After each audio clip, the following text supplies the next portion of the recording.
ଗୋଟିଏ ସୁନ୍ଦର ଜଙ୍ଗଲରେ ଏକ ଚିଲ ରହୁଥିଲା। ସେ ସବୁ ଚିଲ ମାନଙ୍କ ରାଣୀ ଥିଲା।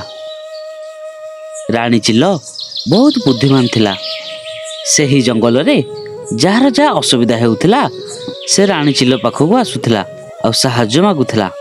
ରାଣୀ ଚିଲ କେବେ ବି କାହା ସହ ଅନ୍ୟାୟ କରୁନଥିଲା। ସେଥିପାଇଁ ସବୁ ଚଢ଼େଇ ମାନେ ରାଣୀ ଚିଲକୁ ଭଲ ପାଉଥିଲେ ଆଉ ତାର ସବୁ କଥା ମାନୁଥିଲେ। ରାଣୀ ଚିଲର ବାହାଘର ହୋଇନଥିଲା।